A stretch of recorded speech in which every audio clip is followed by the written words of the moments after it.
Shalom. First and foremost, I want to give all praises, honor, and glory to Yahweh, Bahasham, Yahushai, Bahasham, Rachakodash. Double honors to the elders and the apostles of Great Millstone, and peace and blessings to the elect. And today we're going to go into the book of Exodus, the second chapter. And there went a man of the house of Levi, and took to wife a daughter of Levi. And the woman conceived and bare a son. And when she saw him, that he was a goodly child, she hid him 3 months. And when you go into the, let's see what's on here. Yep. The goodly meaning like when she saw him, he lacked nothing. He looked like a perfect baby. His hair was good. His texture, his skin, he was just good. To the point where the mom was like, "Nah, ain't no way we going because if this baby gets found, they're gonna take him away and throw him into the river, right?" So they hid him. So for 3 months, she was taking care of him and hiding. And when she could no longer hide him, she took for him an ark of bulrushes and daubed it with slime and with pitch. Because remember, this was the king's commandment. So as it got difficult, the child started to grow, um, and they started to see that it was getting almost impossible to hide him.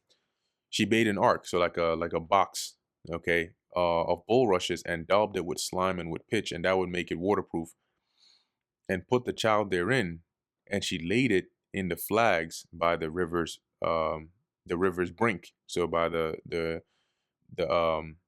bank of the river. Now, what we're reading here, as we're gonna continue to read, is more than likely, right? Now, this it doesn't say this explicitly, but you can deduce that this is a plan. And as we'll read, you'll find out that um, what's his name, Miriam's sister, right, his older sister, which she was still fairly young at this time, but they had probably planned this out, right? The mom, the sister, and so on, as to how to save Moses' life. So it says here, and his sister stood afar off to wit what would be done to him. So she was watching as the baby was put in the ark and put upon that water to see what would happen. And the daughter of Pharaoh came down to wash herself at the river, and her maidens walked along by the river's side.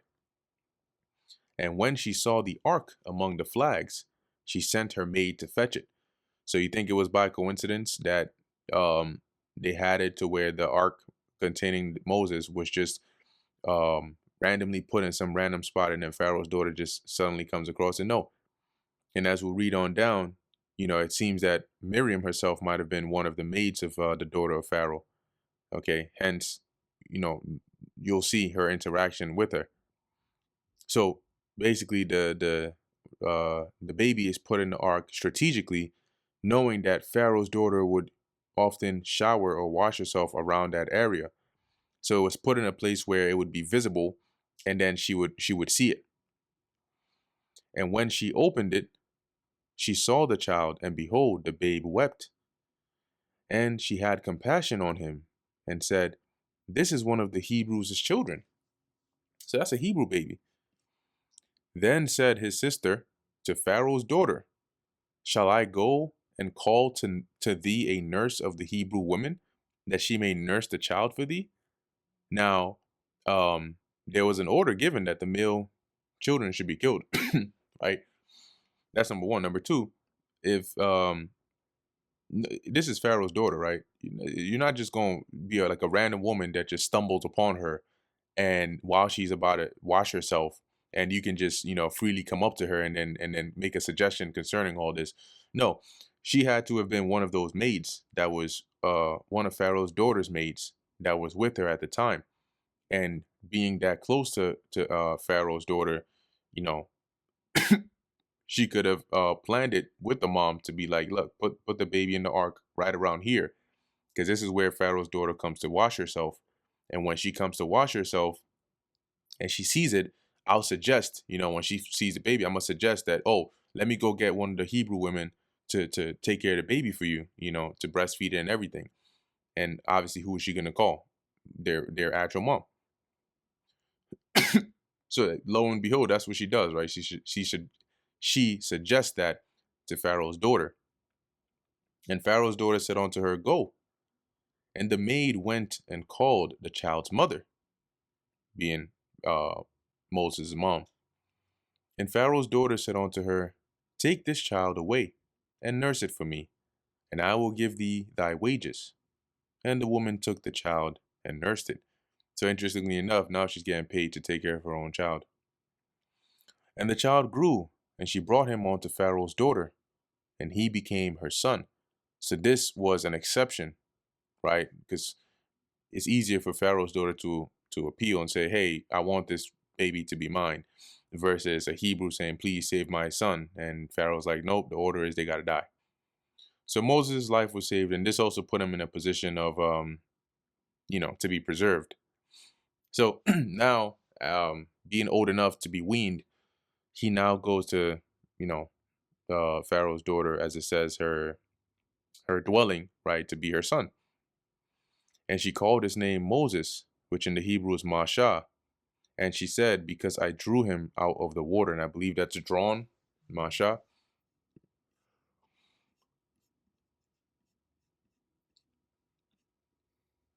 Now let's take a look here. Right, Mashah. Yeah, drawn. Cool. Verse 11, and it came to pass in those days when Moses was grown. Let's see what we have here.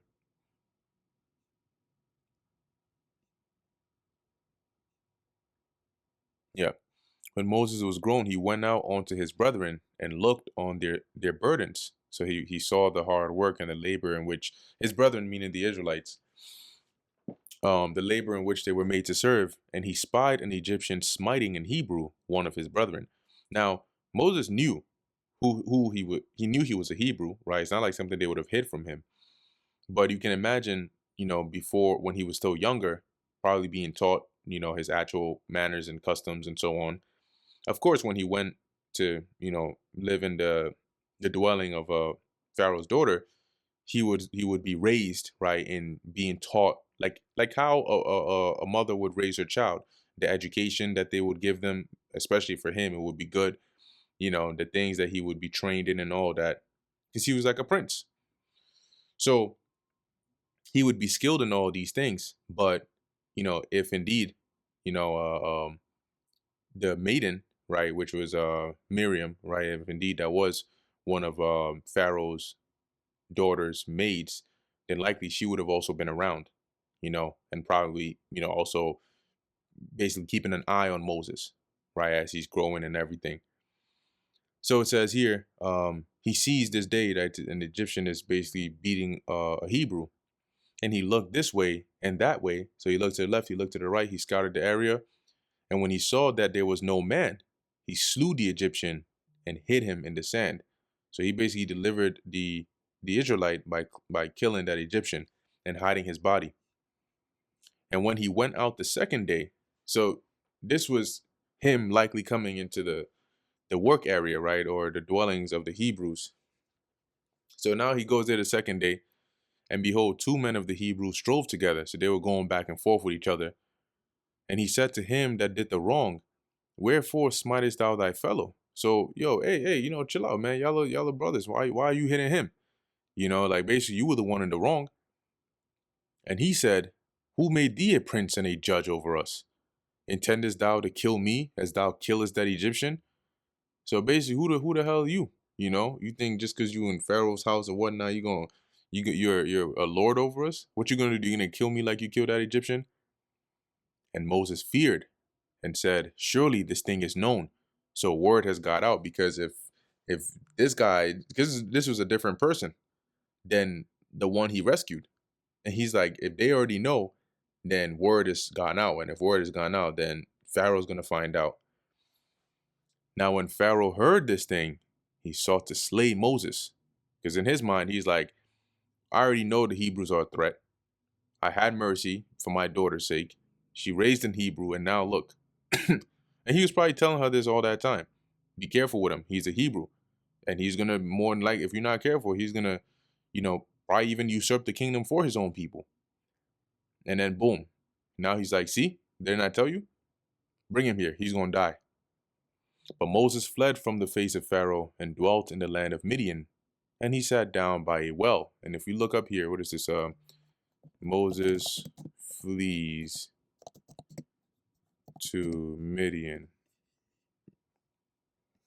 I suppose this is not too bad. Ain't too bad, ain't too bad. Cool.